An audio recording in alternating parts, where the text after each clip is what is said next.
Okay, it's officially started. Okay, so let's start with CN2, which is your optic nerve. So you've got optic chiasm back here, and then your optic nerve is going to go in and innervate your eye. This is the biggest nerve. This is the optic foramen, I think. Okay. Yeah, it is Optic foramen. And then you have CN3, which is your ocular motor nerve. So it's going to come through your cavernous sinus right here, and comes in through right here into the ocular motor foramen. And basically that's part of the superior orbital fissure that's within the annulus of Zinn. So your ocular motor nerve is going to come in and divide into two branches. You have a superior branch, which is going to innervate two muscles, your superior rectus and your LPS, and then you have an inferior branch that's going to innervate three muscles, your inferior oblique, your inferior rectus, and your medial rectus. The inferior oblique branch is actually going to send a tiny motor root up into your ciliary ganglion, which is right here. I think that's CN3. See the motor root right there? Yeah, the tiny one right there. For CN4, which is your trochlear nerve, it's also going to go through the cavernous sinus right up here, at least on this model, and it's going to exit outside of the annulus of Zinn through the superior orbital fissure to innervate the trochlear muscle. Sorry, the superior oblique. The superior oblique muscle, which has a trochlea.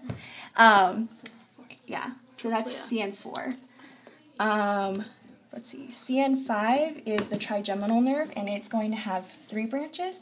So before it enters, parts of it enter into the cavernous sinus, it's going to form a big ganglion right out here, which is the semilunar ganglion, and it's going to divide after that into three branches, your ophthalmic branch, maxillary branch, and mandibular branch.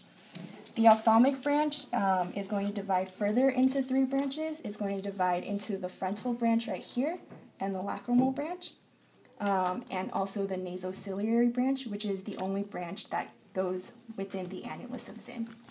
The cavernous sinus. Yeah, and go through the cavernous sinus, right?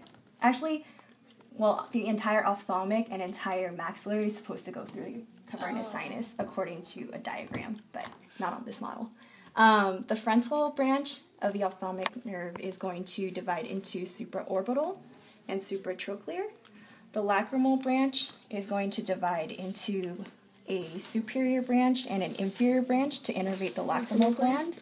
And then the nasociliary, which again is going through into the annulus of Zinn, is going to divide into five branches.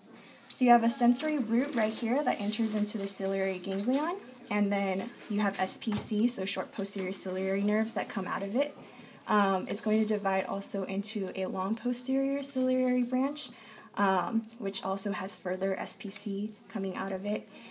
Also divides into the posterior ethmoidal nerve. Nasociliary nerve continues, gives off an anterior ethmoidal nerve right here, and then the infratrochlear nerve there. Talk about the different roots of the ciliary ganglion. Okay. So with the ciliary ganglion, as we said, there's a motor root that's coming out of the inferior oblique branch of the ocular motor nerve. So that's going into here. You also have, again, the sensory root that's from CN5 going into here. And then finally you have a sympathetic root that's back in here. And this is coming from the carotid plexus, which is out here surrounding the internal carotid artery. And only the motor fibers form synapses at the ganglion. Yeah.